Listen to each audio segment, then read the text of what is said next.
I've never seen a diamond in the flesh.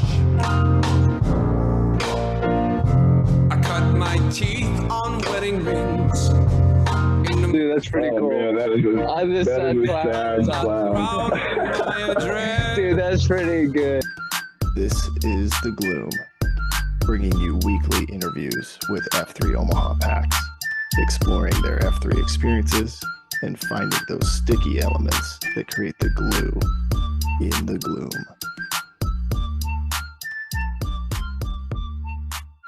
Shout out to our sponsors: Major Team Mortgage, Omaha Laser Dentistry, Exclusively Eye Care, Liberty Core Real Estate, Avier Wealth Management, and Apex Men's Clinic. We appreciate their support. Liberty Core Real Estate is your homegrown real estate broker. If you're looking to buy or sell real estate, whether personal or investment, Armando, aka Brian, and Megan Michaels' company is ready to serve you. With Command Center in Old Town Elkhorn and agents all throughout the metro, they are more than ready to guide and serve you in your next real estate endeavor. Whether your next move needs to happen now or in 5 years, call or text Armando at 402-770-2165 to get your questions answered. And a special offer for F3 Nation PAX members, Liberty Core will donate $250 to your sponsor of choosing for every closed transaction. Stop looking, start finding today with Liberty Core Real Estate. Now let's get back to the gloom. And we're back. I'm excited for this guy. This guy actually has served our country, but also our group here within F3. And I happen to work with this gentleman. So for anybody listening, this is happening really late at night, after hours, definitely not during the day, just to clear that up. And I've just enjoyed this guy, getting to chat with him on the Fruck, which I'm sure he'll talk to us about, and watching him lead out at the maze. We got our man DaKine on today, and good to see you. Why don't you start us off? EH story, first workout. I'd love to hear what that was like. Yeah. Plenty Express Plague. Thanks for having me. Appreciate the opportunity. So the EH story, it's actually, Doppler gets credit for being the EHer, but if we're all honest, it really was my M. My wife actually was like, hey, I've been doing FIA for like 3 months. You should try this F3 thing. And I'm like, F3? What time do they do that? I'm like, 5:30? Nope. This guy got out of the military, so he didn't have to get up in the morning. So she kept pestering me a little bit, and we actually were at a candy cane race about coming up on 3 years ago. And Doppler, and to this day, I don't know who the other guys were that were there. There was a couple guys that were there running the race, but Doppler was there. I chatted with him a little bit, and he was like, oh, where do you live? Told him I was out here on the west side. And he's like, oh, there's a place right by your house. Like, you could walk to it. I'll meet you there Thursday. Mm-hmm. And so December 16th, middle of winter, I show up at the maze to some guy named Yodel. And of course, I don't know what anything means. So they're like, yeah, check out the pre-blast, and like, bring coupons. And I'm like, what's a coupon? So I show up unarmed, unafraid, definitely not with enough clothes on for carrying around cold, frozen coupons. It was the worst experience of my life. Actually, it wasn't, but it was pretty rough. And so I started showing up every Thursday after that. And actually, Yodel and I recreate my first beatdown with him every year at the maze on that week that is somewhere around the 16th of December. So be looking out for that. We'll be doing that again. We had some Christmas music. We had some Hasselhoff. We did a whole bunch of murder bunnies. That's good times for all. Yeah. So yeah, I was one of those crazies that showed up in the middle of winter instead of in the spring and summer months, and struggled through the first winter a lot because it was so cold and I did not have the right gear, did not want to wear the right gear, did not want to layer, all the things I was taught in the military about being prepared for your environment. I was like, nah, I'm fine. Terrible idea. But yeah, so that's that was my EH was Doppler. And then the guy never showed up when I was at the maze as the site queue for the flag pass that I took or the flag pass that I gave away. The guy was never there. Some jerk. Some guy he is. No, I'm just kidding. So yeah. Did you know Doppler when you saw him at that candy cane race? No. My wife goes by Aloha in FIA, and her and Doppler's now wife we're working out together all the time. So they kind of introduced us both. Cool. And Nice. yeah, so it's Doppler, friend, little munchkin. I love the guy. Well, tell us, how do you get the name DaKine? Where did that come from? Yeah, so I do have to give Doppler credit for that. He kind of warned me. He's like, yeah, whatever you say, that's how you're going to get your name. So if you have something you want, speak to that and it might work. And so I basically just told the story about what DaKine means in Hawaiian. So my wife and I moved here from Hawaii. That's where I retired out of the Air Force. It was Joint Base Pearl Harbor Hickam in the middle of the winter. So the word DaKine actually means it's a substitute for anything when you're in Hawaii. So like if you're going to the store to pick up milk, but you forget the word milk, you're like, hey, I got to run to the store and pick up DaKine. Or, hey, let's go to DaKine's house. Hey, remember when we did DaKine at the place? Like it's just a substitute word.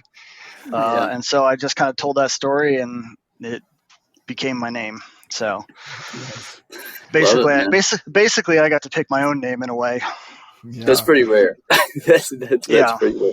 So he prompted you pretty well. So yeah, interesting. He took care So of me.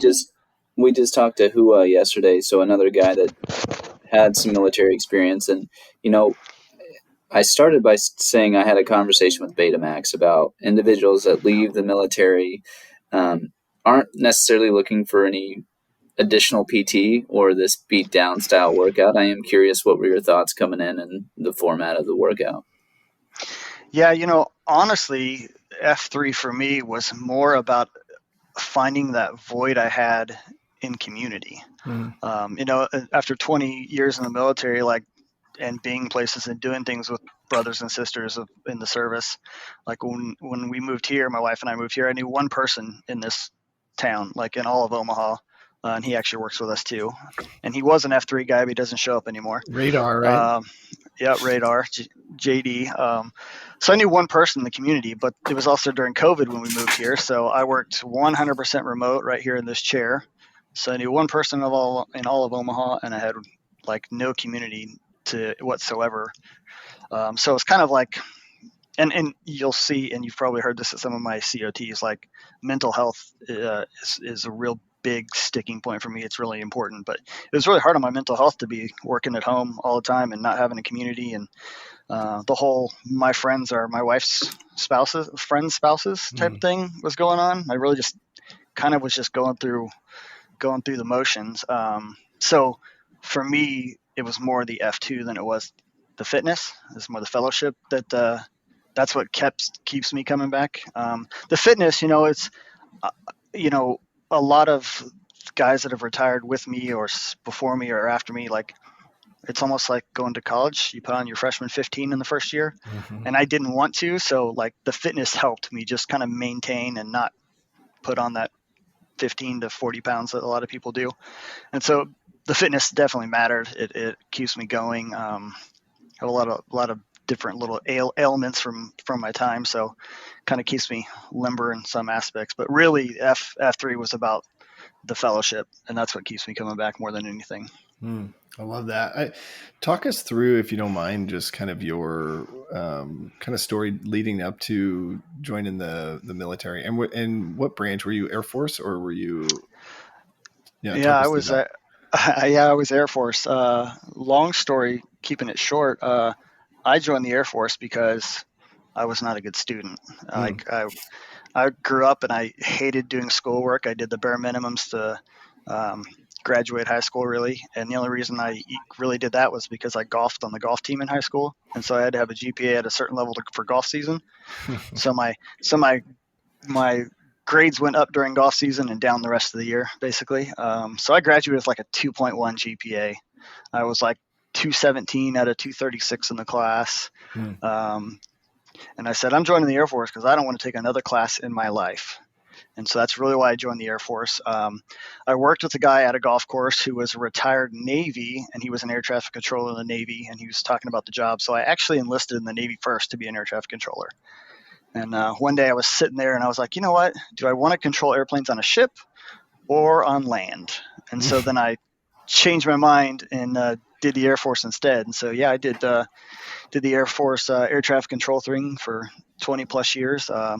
About 10 years in, I married my now wife, and she said, well, you're halfway through your career. What are you going to do when you get out? And I said, I don't know. She's like, well, just about everything takes a degree. And so I have to give her all the credit. So for the next 10 years, I got an associate's, 2 bachelors, and then a master's all in that time frame. And so though I said I was never going to do school again, I ended up doing all the schooling all the way through. But it's maturity, right? It takes, especially with us guys, it takes us a long time to mature and actually realize that you got to do things and try to set yourself up for success in the future. And so, yeah. I love it. So you played golf? Did you play any other sports, or pretty active growing up, or was like the military kind of the first time you were really into kind of fitness? Yeah, no, growing up, I was one of those kids probably our age where when you woke up, you went outside, and when the street lights came on, that's when you went back inside. That's kind of how we grew up. A lot of backyard football, a lot of in the streets baseball, bouncing tennis balls off people's cars, and doing all those things. So yeah, I was definitely into sports growing up. I'd say I really played a lot of baseball when I was little. I tried soccer or football, so they say. Wasn't really interested in that. So it was really, for me, it was just baseball, basketball, and then golf. And I was super tiny though. So I ended up being a running back on our 7th grade football team, but basically the skilled positions were the 10 fastest players on the team. We ran races. And I was itty bitty, but it's super fast. And so I want to say like the 3rd practice, I got sandwiched between 2 big guys, and my foot stayed unplanted, and I went backwards. And from then on, I was like, yeah, football's not for me. Oh, man. So I quit that. And then I got to where I was decent, like pretty good at baseball and pretty good at golf as a kid, you would think, or like kids say, but not great at either. And I would like play golf during the day, and then I'd have a baseball game at night, and like the swings just started interfering with each other because they're completely different. And so my dad was like, you can continue to play whatever you want, but if you want to be better at either one, you're going to have to pick. And I enjoyed playing golf more, I guess. So I stuck to golf, and I'll be honest, I was never great. I was always like a high 70s, low 80s player. Growing that's pretty good. If you ask the general public, that's pretty good. Better than me. Yeah. But that was playing 5 days a week, working at a golf course. And so, you get pretty consistent. But I was a terrible sport, like such a poor sport where like one hole would just ruin the rest of the day. And so a lot of my high school tournaments, I'd be like mid 80s. I'd always shoot mid 80s or high 80s because I'd let that one hole ruin me for 4 or 5 holes. And so I just didn't have the mental games to really be great at anything. Love playing it. Still got back into it since we've moved here to be and having a little more free time playing again. So thanks to Chowda, I get to play a lot because he's always like, hey, you want to come play in the scramble with me? And I'm like, yes, I do. What, just remind me, where did you grow up? Did you move around? Yeah. So it's funny. My dad's side of the family, we're all from Leavenworth, Kansas, which is the penitentiary town. It's actually Army bases right there too. But it's real funny. I always tell this story. When I was little, my grandparents lived on Limit Street, and it was called Limit Street because that's where the city ended. So it was the limit to the city. It's now literally in the middle of town. Leavenworth and Lansing are like 2 cities combined in one now. But that street now has my dad's house. Next door to it is an old relative's house. Next door to it is nobody we know. But then the next 3 houses are all Corsten houses. Like my family all still lives on the same street to this day. So my dad's side of the family all lives there. My mom and dad were divorced when I was real little. Like I don't ever remember them being in the same house. So grew up a little bit in Colorado when I was real young. Didn't have the greatest atmosphere or environment to live in. Stepdad was not the kindest person to me and my siblings. But like I can say, him and I have a great relationship now, and that's because, it's kind of the third F for us, the faith component, like through forgiveness and acceptance and just moving on in life. Like as bad as things were when I was little, they're great. Like we have a good, healthy relationship now, and he treats my daughter well. And so, did he kind of change or? Yeah, I mean, I don't know. Maybe I just see things from a different light now, per se. I don't know that. I mean, I feel like he's kinder now. I think medication makes a difference sometimes, and things Yeah. like that. Modern medicine helps, but yeah, and you're getting a lot older. Everyone's getting older, so. But yeah, so like I lived with him for a little while, but ultimately ended up going through middle school and high school with my dad, and then joining the Air Force. Nice. Well, I love just hearing that backstory, and it's just kind of cool to kind of learn sort of about the upbringing. And I love that you mentioned sort of from the start, right? You weren't necessarily looking for a group to come and get buff or improve your 5K time or whatever. It really was about community. So talk us through just what was that like? Sort of, you knew one guy, he wasn't there, right? You knew this guy that so how'd you go about building relationships to the point where you're at now? I don't know, honestly, because I'm not like people who, when they first meet me, like when I get to know people and we become friends, like most of the time they always say, yeah, I kind of thought you were a jerk when I first met you, or you kind of came off as like arrogant or whatnot. And I think so I really don't know how I make friends. They just kind of happened organically. I think if I'm like being transparent and honest, I think when I first meet people, I kind of act a little bit, like act what I think people want to see, what they want to be, because it's like a want to fit in or a want to be accepted. Yeah. And I see it in my daughter too. I'm like, my wife and I will talk about it. I'm like, yeah, because she kind of changes who she is depending on who she's around. I'm like, yeah, she gets that from me. It's like a want to be accepted. So it's like a weakness we have, I think. But so yeah, I don't know how I made friends. I know we jokingly tea party, and I always pretend like we hate each other, but like that was like just a natural organic connection from like the first time him and I met, and that was at the base. He was like his second or third time ever posting, and I just picked up the six. It was a guy that was there, and you could tell he was like wanting to be better and really like striving. And so I was like, hey, I'll just stick with you today, we're fine. And we just hung out and like just clicked from that moment on. And then the shield lock, which is I think the largest shield lock in Omaha, we all started with pre-running. Like nobody really liked running, but we all were like, well, let's do a little more than just the beatdowns. So we all kind of started pre-running together 2 or 3 times a week, and that's kind of how we formed. Nice, man. Nice. Well, so like as you're starting in, right, your first few posts, right, you're saying I've got a group of friends that are just mostly work related or my wife, right? Did you know at that time, like, hey, I need to do this because it's an opportunity to meet some guys, or did you just go for the first F aspect? The first beatdown was really just like I got invited, and I was like, all right, how bad can it be? I could use I could use not gaining any more weight type of thing. I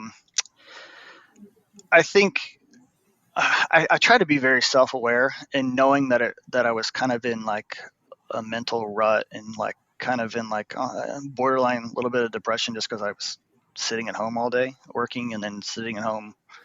I think I knew I needed something.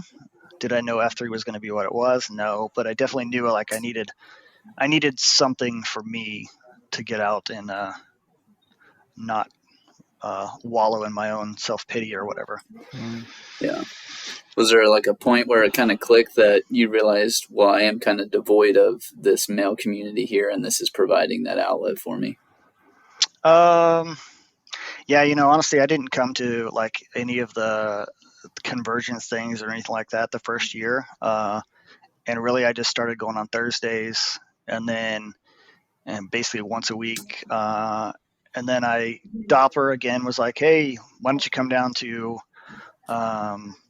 Sarpy and work out with me? I'm going to somebody was leading one that he knew, and I'm like, sure. And so then I started going Mondays down there at Warner Park for a little bit, real early. So basically I was going Monday and Thursday, and that was it.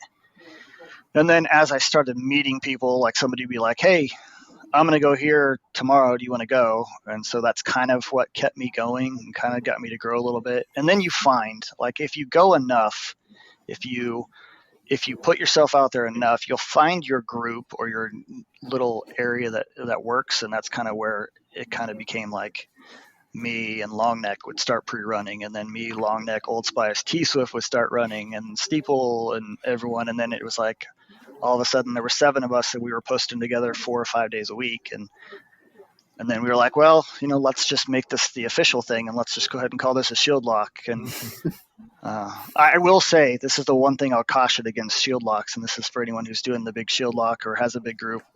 If you do a shield lock, like I would say, don't everyone get a flag at the exact same time. As cool as that sounds, like it made us so separate over this last year, because like 6 of us had a flag at one point, and it was just like, as much as we were already posting at these places, it's like when you have to post Thursday, it makes you maybe not go on a Wednesday because you went Tuesday and you're going Thursday and Friday. And so it kind of changes your perspective on posting a little bit. And I think it kind of had us, I don't want to say grow apart, but it kind of had us like really fight to stay as a group and kind of continue to grow as a group. I'd say we got very devoid of like true connection like we had that first year together. Interesting. It's funny, when we look at like Starfish and expansion, we kind of we've talked about that, right? Like, well, is this site doing so well just because this 15-person shield lock is showing up?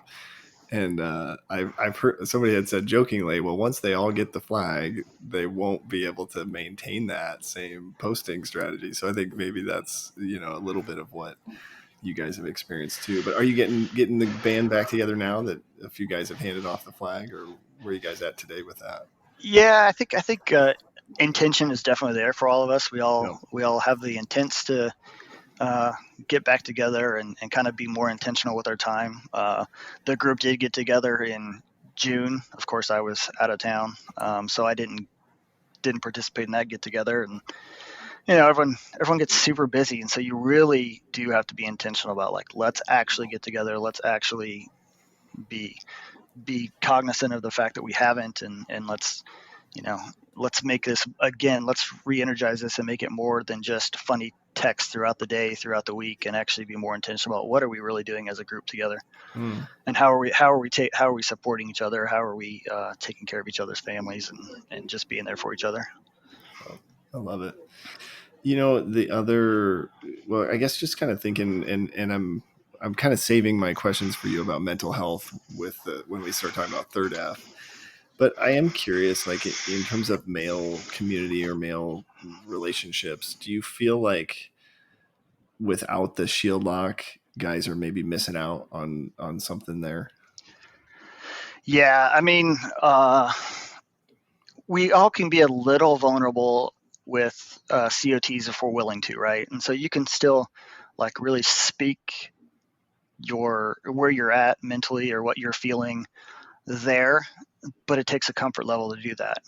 It's just like praying out in a circle. Some guys, no matter where they're on their their faith journey, like some guys just don't want to do their prayer and they ask someone else to do it for them, and that's completely fine because it's a comfort level or it's a belief level. So I do feel like without the shield lock and without getting true friendships and relationships, you probably do miss out in that ability to like actually have a connection with somebody outside of your spouse, like somebody you can talk to, because we all love our spouses, but there are times when what we want to discuss is kind of like a guy thing, and you need that guy perspective, or you want to be vulnerable and be like, I treated my daughter like crap yesterday, and this is what I did, and somebody else goes, I've been there, I've done that, honesty, blah blah blah, and you have something to bounce that off of. Yeah, I love it. Yeah, I think for me, that's something that I don't know. You kind of rack our brains around like, how do we introduce new guys to this concept, or even just, I mean, there's a lot of guys that have been in F3 for years that haven't formalized a shield lock, but just that level of accountability, and like you said, just the level of relationship and some of the things that go with that, I think are super helpful. I know for me that it's been, sort of it's a life-changing thing, because not every site queue will let me lead anymore, so I can't always do the the COT. It's because nobody wants to do all those burpees. But no, the other kind of thing we like to get guys' thoughts on around like second F, and it's kind of like relationships, but just kind of the concentrica. So just be curious. Your relationship with your M or with your 2.0s, and maybe if you've noticed any impact that F3 has maybe had on those relationships. Yeah, it's hard for me to like quantify the impact it's had on my wife or my kids. I think because, and this is not meant to come across as like a brag or anything, but I feel like my wife and I have always been very good about being open and honest with each other. And so, like, we see our relationship, and yes, we go through the same thing everyone else does. We have our arguments, our battles, our disagreements. But I feel like the way we interact with each other compared to some of our friends is quite different. And we've said that several times. We're like, I just don't know how you could not want to change the way you interact with your spouse if that's how your life is, because that would be miserable. Like, I would be miserable to live always bickering or always disagreeing or always whatever. And so I don't know that F3 has necessarily impacted that as much as maybe it has others, other than I do think it helps me stay aware of how I'm acting or what I'm saying. Yeah. And a lot of times, like, and I said this at one of my COTs, what I try to do is when I'm wrong, I say I'm sorry, but I don't say I'm sorry, which is what I think a lot of people do. I'm sorry I did this, but you were doing this and that upset me. It's not that. Like, it's not a point finger thing. So I think I try to go with I'm sorry, I should not have, or I'm sorry, this is what I was thinking, and never put in that, but you were X, Y, or Z, or you had me X, Y, or Z. So there's that. I do think from a 2.0 perspective, she gets to see that both Darby and I go to the F3 and the FIA things, and she gets to see that, like, relationships matter and fitness matters and how you eat matters and those types of things. And so I think we put on a better example maybe because of F3 and FIA than maybe we would have if we didn't have those things in our lives. Yeah. And how old is your daughter? She's 12, so she's super impressionable. She's in 7th grade now. It's crazy. Good stuff. So, since she's into evaluating what's cool and what's not cool, does she think what you're doing is cool? Sometimes she actually the week before school started for her, we're in Millard school districts. I want to say that Monday or that Tuesday, she went and worked out at FIA with my wife, like 2 or 3 days before. And she's like, maybe I could start doing this. She didn't stick with it, but she said, maybe I could start doing this on Mondays with you. Because that's my awesome. Late in. So, and she's come to some of the 2.0 workouts, and like Smelly Cat's son does Ninja Warrior stuff, and my daughter was doing that, and they were in the same class for a while. So, like, when we would do 2.0 workouts, she'd be like, hey, there's Toothpick Ninja. And so she would hang out with him. So, like, she's got some friends that show up at the 2.0s. So sometimes she'll go with me to those. So it's nice. That's cool, man. Cool. Well, have you been able to participate in any Q-Source or any other type of, second half cafeterias? Obviously, a second half for some guys. I mean, any experiences with those that you want to share? Yeah, I mean, so Plague gave me the book, and I've kind of read some of it and haven't read it all, to be quite honest. But yeah, Long Neck was Psych Q at Whetstone, and so I would go to Whetstone quite often. Now, I don't stick around for a lot of the cafeterias and a lot of the Q sources, just time permitting. It's just hard. But I do enjoy going. I do enjoy hearing like some of the perspectives that people have, depending on the topics that are going on, and I think it's better than just listening. So I try to tie whatever the topic is into like something I'm going through. I'm like a storyteller. That's what I love about the church I go to. It's always a story that goes with the message. And so I try to tie it into real like life events and see how I can use what I learn in a positive light. I try to go every once in a while to the First Fridays or the lunches when I have time. But again, it's all about work and work-life balance, committed, and then doing this. And I think Long Neck has a softball team he's put together, which is mostly all F3 guys. And so I'll play on that and kind of maybe see some of the guys that maybe I don't see as often or don't know very well, and kind of, expand my circle, so to speak. Nice. Are you guys good? I don't know. We haven't even tried. I think he's trying to get a practice together next week before we have our first game. I think next week. We'll see. That's awesome. I mean, the fact that we're probably all in our late 30s, 40s, and 50s, that probably tells you how good we'll be. We might be good at having have to float the schedule so we can come cheer you on. Yeah, for sure. We'll see how this all goes. It'll be fun. Hey, are you the type of guy that likes to get up early in the winter to battle your jester? Do you love listening to people drone on and on and on about COVID in the gloom? Would you trust your vision to a guy nicknamed Cataracts? Well, if the answer to any of these questions is yes, fellas, you have bigger problems than you think. Dr. Cataracts, aka Dr. Wolf, can't solve all of your problems, but he can certainly help you solve the problems related to your eye health and vision. You will find many F3 principles throughout his practice. Check him out today at Exclusively Eye Care.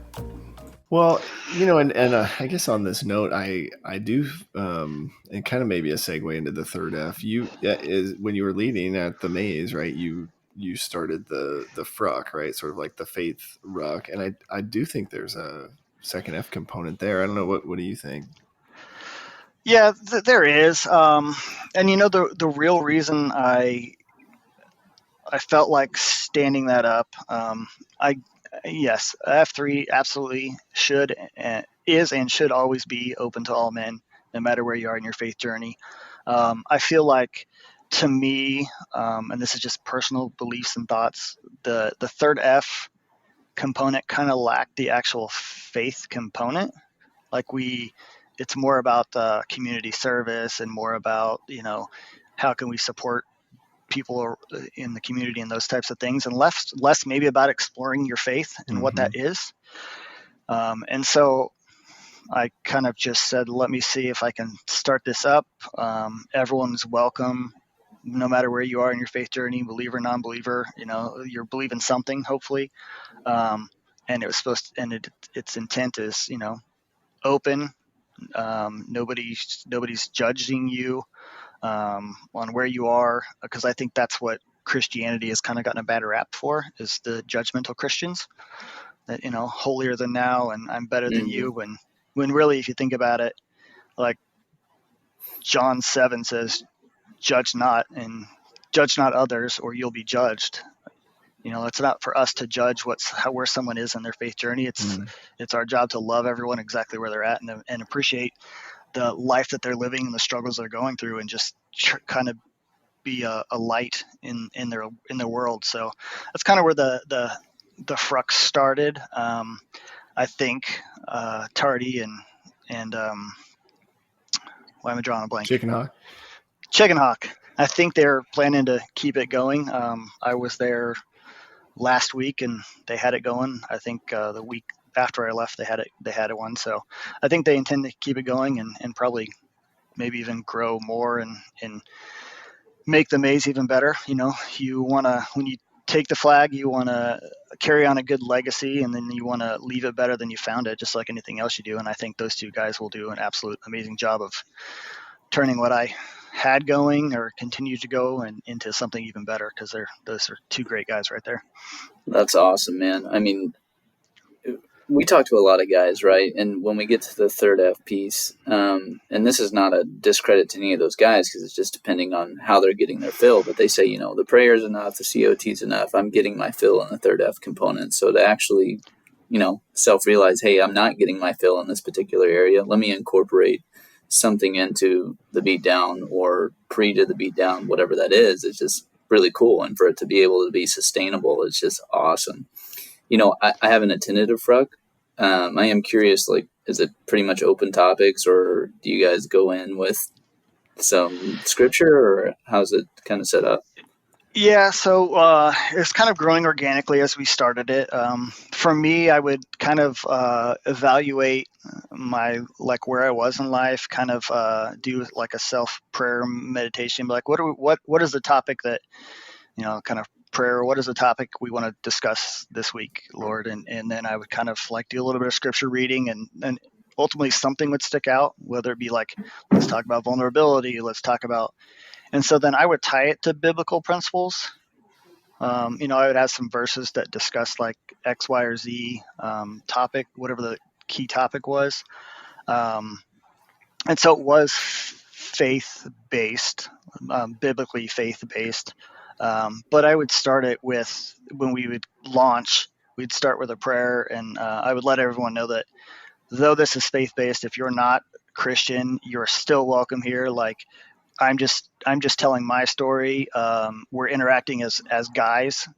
no matter where you're at, and you can just listen. You can give your perspective. You are absolutely welcome here. And there has not been any, I think, animosity. I think if there was somebody who, that's part of the reason we did it as a pre thing versus a during the workout thing or anything like that, is because we still have free will. And if it's not your cup of tea, then that's fine. We still had the pre-run. We still had the other options for you to do. But we wanted to have an opportunity that if you wanted to explore your faith or wanted to go a little deeper, we had this opportunity there to do that. Yeah. And you let guys lead. I remember I was queuing one time at the maze and I got to lead the frock, and it was awesome. I think what I love about it is I think at one point we were trying to do a pre-run Q source thing and realized like it's really hard to run and like read something and be safe.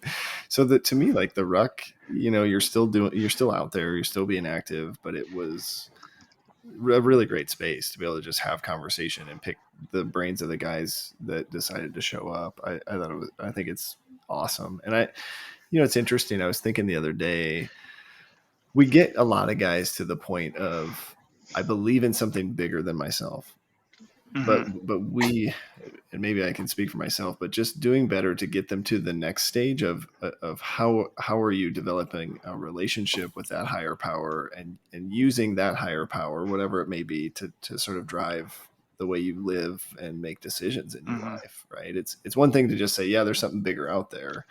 It's another thing to really process, like, how does that bigger thing impact, what I'm doing day to day. And I think to your point, we need to create that space so guys can explore that sort of stuff. We do, but again, the whole thing that we have to be aware of, because this is, we want to still be inclusive of everyone, no matter where they are.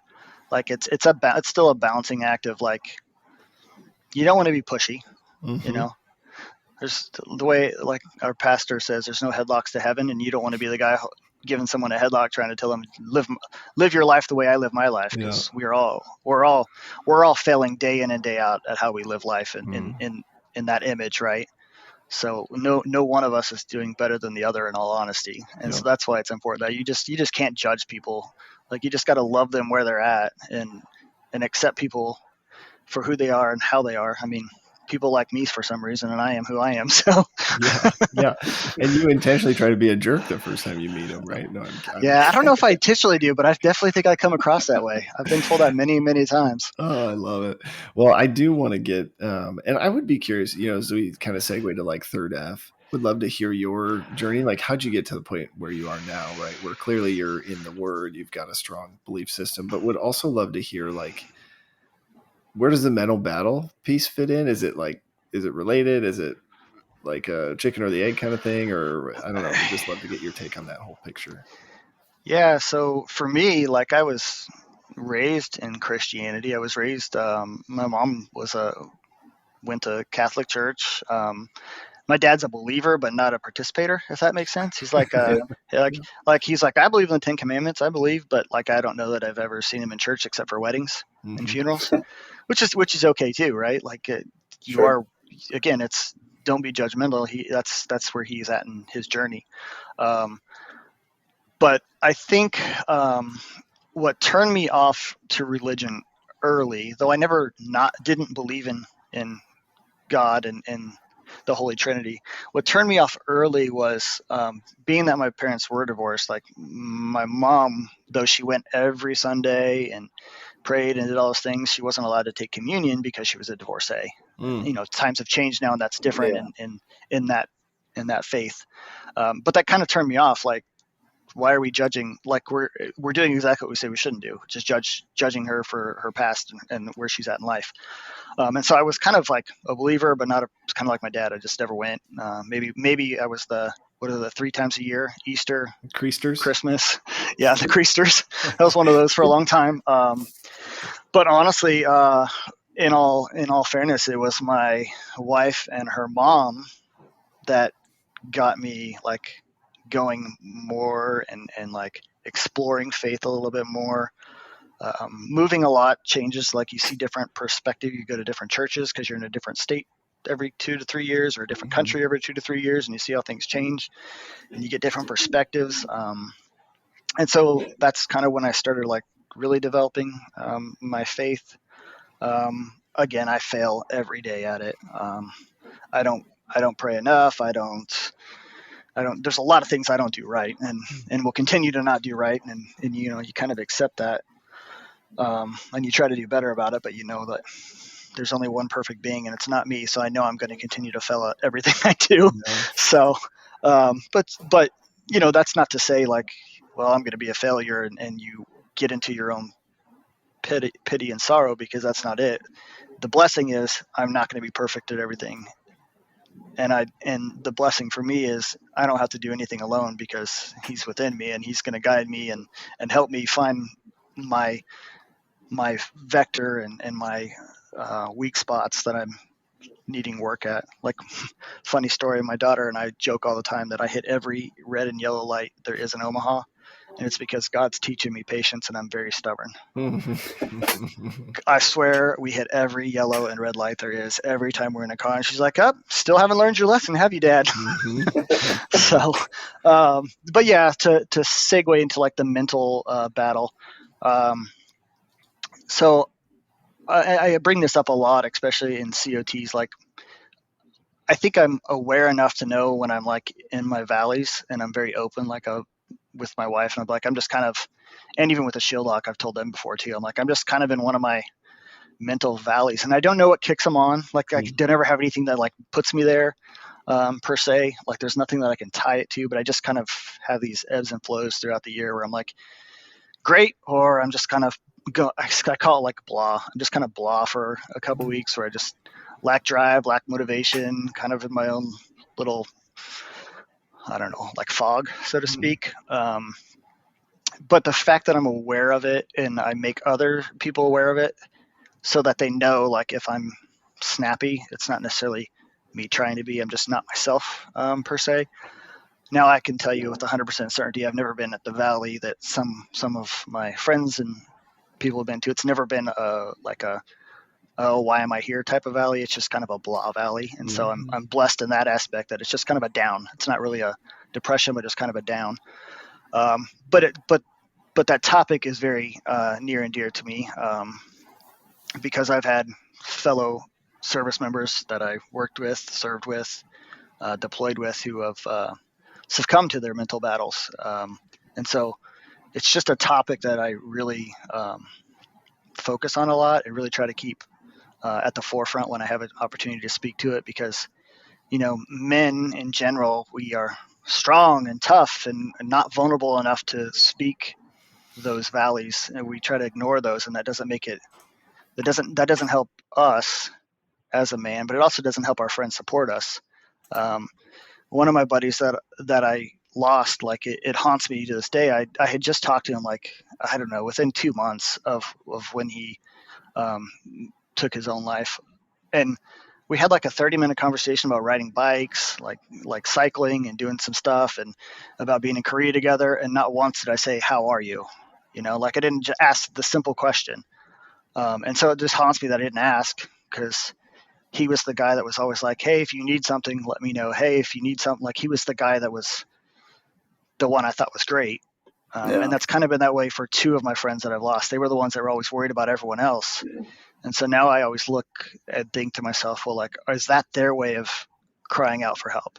Saying, "Hey, how are you? How are you?" When really it's like, "How are you?" So you can ask me, "How am I?" Because I need help too. And maybe that's something I have missed with some of my friends, that I try to be a little more aware of. And to just ask, "How are you?" maybe it's not enough. Maybe it's, "How are you?" No, really, how are you? What's going on? Because what's your first response to "How are you?" "Oh yeah, I'm good." Yeah, sure. Yeah. But really, how are you? How are things? Like, how are you feeling? Like, it takes, but that comes back to the Shield Lock, right? You got to have a relationship with someone for them to be vulnerable enough to actually tell you how they are. Yeah. And so that's kind of the third F for me. It's just like, you just, the only way you're going to truly be able to, in my mind, be there for someone is to truly know them, and to be accepted by them, and someone that they can trust to actually tell you how they really are. Yeah. Well, I appreciate you sharing that. that's always tough to, I'm sure, convey. So thank you for taking the time to share that. I mean, I am generally curious. You described it for you as, being in a fog for some period of time. I am curious, have you found good coping mechanisms that work for you? And I'm just thinking maybe it could be helpful for a listener if they're kind of going through something similar.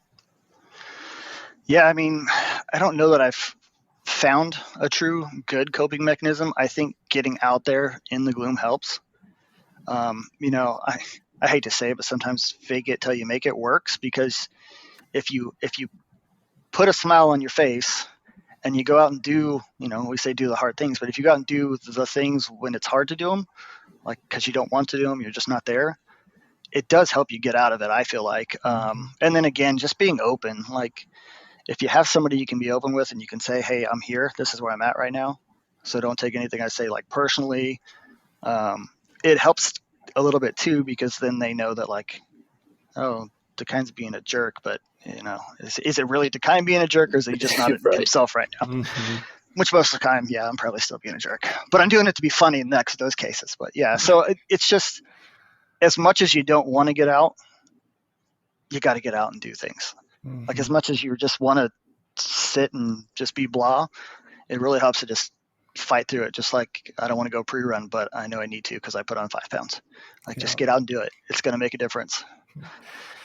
I love that. And, such an important topic, right? So September, Suicide Prevention Month. And, it's like 70% of all suicides in the US are men, right? In our age range. Mm-hmm. And then of those, and then a large percentage are servicemen and women, right? That, so do you feel like, you have any like PTSD or anything like that from your time in the service, or just kind of curious? And you don't have to share if you don't want to, but according to the VA, I do not have PTSD. That's according to the VA. I will tell you that my wife and I were on a run around 4th of July, not this year, but the previous year, in the middle of the day, like 10 or 11 in the morning, we went for a run. And somebody shot off one of those mortar rounds, the real loud ones. Mm-hmm. And I tackled her in a ditch because it was like, it put me there for a split second. Yeah. Wow.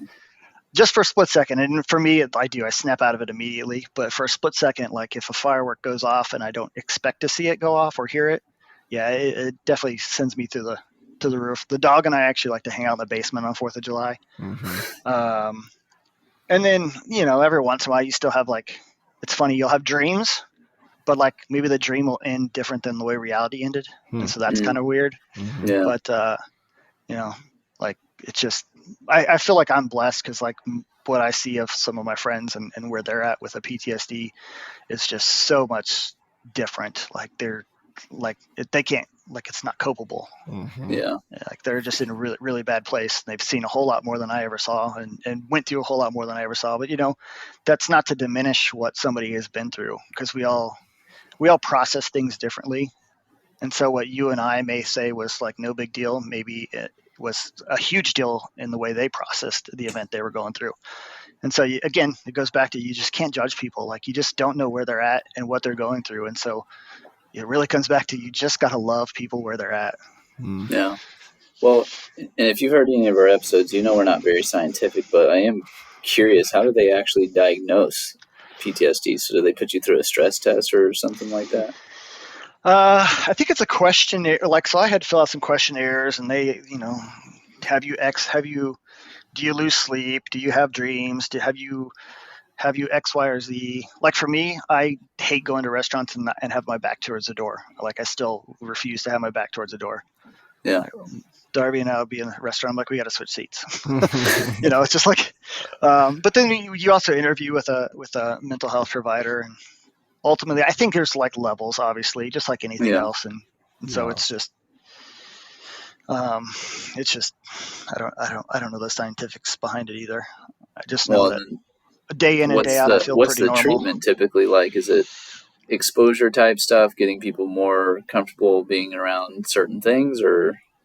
I'm sure it's case by case. I'm just curious. I think it definitely varies. I know someone who this year was in inpatient PTSD treatment for a couple of months, and it was basically immersion treatment of like going back through your memory and going back through some of the things you've been through and the traumas in your life, and like facing them head on, and which I think cannot be an easy thing to do, right?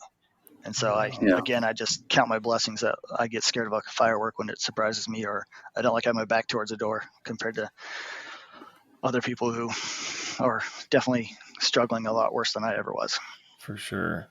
Well, I really appreciate you just sharing, and I think just raising awareness that, right, avoid judgment, build relationships, and be vulnerable, have those conversations. I love that. And for those who caught Pony's comment about us being scientific, we do send most of our scientific research to Huberman or Haberman or whatever his freaking name is.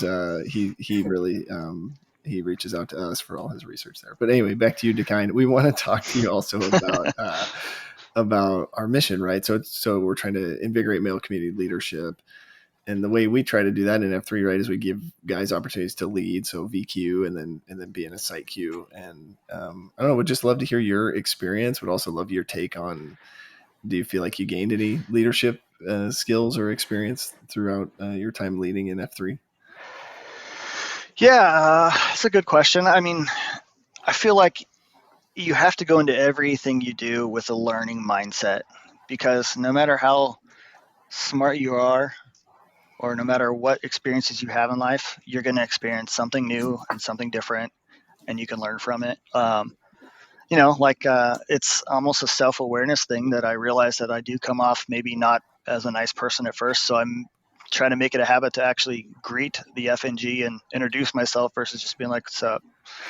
And actually talk to him for a few minutes. So like you kind of, I don't know, for me, it's like self-awareness. You always got to, for me, I always have to grow in my self-awareness on how I interact with people or the way I come across in a room. Mm-hmm. And those types of things. I think the VQ, like it's such a, the way we structure the leadership and the organics of it is so nice, because nobody's really hard on you when you can't cite the 5F, the 5 core principles, and nobody's really hard on you when you forget X, Y, or Z when it's your VQ. Mm-hmm. But after you've done it a few times, we might start razzing you just a little bit. Yeah. And so it's nice that we start with that. Like, just start with the basic.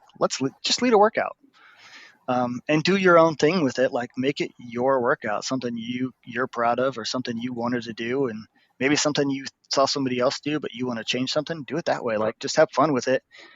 We're all going to have fun with you leading that workout.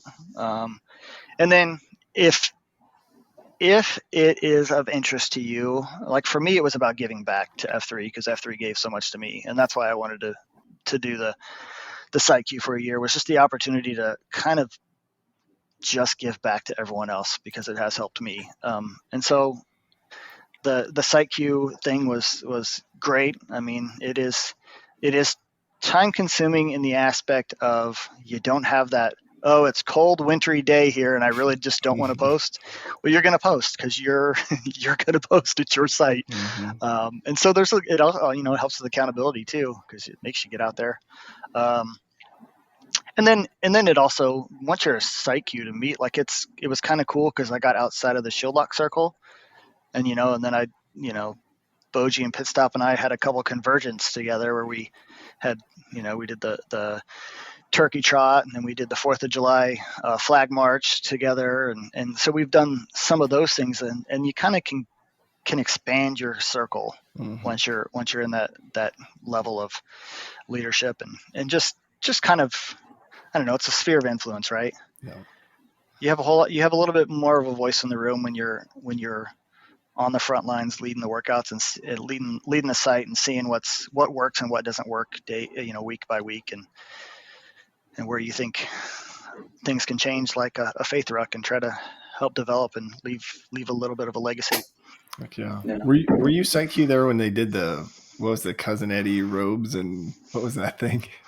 Yeah, I'm not going to give them a hard time because they did it there and I didn't know about it until they were like, "Hey, it's here." And then I was going to show up with the motorhome, but then let's just be honest, I fart sacked. Yeah. I totally fart sacked that day and didn't show up at all. But yeah, I was during the tenure. I think they're going to do another one this year. I mean, nice. I don't know if it'll be at the same spot or what they're doing, but I've heard that they were going to do it. And I heard from anyone who was there that they thought it was just an awesome experience and a lot of fun. And, it's one of those things where it's like, it's the second F, with just a little bit of the first F flavor and getting the ruck in. But it was really about the second F, and I think it really hit the mark there from everything I've heard. I love it. Would be curious, any advice that you have for site Qs or guys leading a site? Yeah, I actually was glad that Tardy got a co-site Q. I think with our size in F3 Omaha, like it kind of makes sense when available to have two, because you do have, like, life gets in the way. I mean, I leave town several times a year. And so it's nice to have that secondary person. So if you don't have a co-Q, site Q, I think it's good to just like think through, like, as much as you say you're going to be there every Thursday or every Monday or whatever day you have, like there's that possibility that you're not. And so think about, like, from day one, I was thinking, well, who would I pass this on to? And I knew very early that I had Tardy in mind. Just because, one, he lives right up the street, but two, because just who he is, and the we have a lot of the same, I don't know, beliefs and thought processes and things, and so it just was a natural idea for me. But I think about who that is early, so you can kind of give them that grooming opportunity and kind of help develop them, so that when you ask them, it's less of a I'm not sure, and more of a, yeah, but what can I do to make it even better? And that's really what Tardy has done, I think. And I just think it's going to be a great site for the next year and beyond. Nice. Any advice non-site Q wise for new guys, legacy guys? Anything we didn't talk about that you feel like should be said? Yeah, I don't know. I like, for me, I guess if I was to give any advice, it's like, be open and be aware of the other people around you. There are always signs, if you're aware and you know the people that you spend time with, there's always signs when they're not themselves or when there's something going on. And the more you can build a true relationship with someone, the easier it's going to be to spot those signs and maybe be that difference, that 1% chance that you make that difference will matter. And then I would say, it's never about you. You should always serve others first.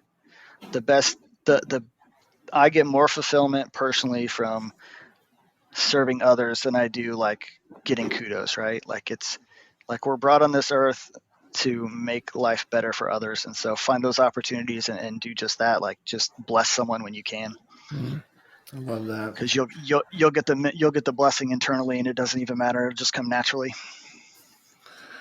That's super cool. And I love, just knowing you, right? You do a ton of that stuff, like just even outside of F3, right? With your family and in the community. So just love the, focus on serving others and the avoiding judgment, that to me just stands out in your story and your journey and your perspective of just something that, especially now in our world, right? We need that to be, a focus, right? Because we're not the judge, So I love that. Really great hearing your story, and I guess just where we kind of like to wrap up with guys is just based on where you're at right now, what you're going through, anything you need prayers for or encouragement, or you need guys to text you to get you out there. Where are you at right now? What can we do to sort of help support you? Yeah, I mean, so I have been kind of. I don't say blah, because I'm not blah. I'm actually in a good space. I'm super, super busy. You'll be hearing in the coming weeks that myself and some other F3 guys are getting ready to start a business together. So that's got us super busy. So it'd be good to have a little prayer that goes well for us. But I think I'm like anyone else. Like with the F3 journey, sometimes you just get into valleys where it's just hard to want to get out there every day. And so I'm kind of in that part where, like, I want to get out there, I want to run a little bit again, and I just kind of find excuses not to from time to time. So from a personal standpoint, just to get some motivation to get back out there and maybe get my running legs back under me again. So we'll see how this market to market goes in a couple of weeks. There you go. With the 7 miles I've ran this year. Yeah. Well, I love it. And thanks for just taking time to share your story. And I would just encourage guys, if you haven't had a chance to talk with DaKine or get to know him, go reach out to him, spend some time with him. You got PaxNet, right? So you got everybody's phone number, but just phenomenal guy. So I appreciate you, brother. Yeah, appreciate it. Thanks, guys. We'll do a little name-a-rama here. Brandon Fleehardy, 38, The Plague. The Plague. Gentleman, we're 33, Pony Express. Pony Express. And I'm Bill Corsten, 42, DaKine. And you do like the Hawaii hang Yes, loose? it's the Shaka. The Shaka, brah. Yeah. It's the Shaka, brah. Awesome, Shoots, brother, shoots. Appreciate it. Thanks, man. Have a good All right, rest of your fellas. day. Thanks. Yeah, you too. Yeah, we Take care. appreciate you, man.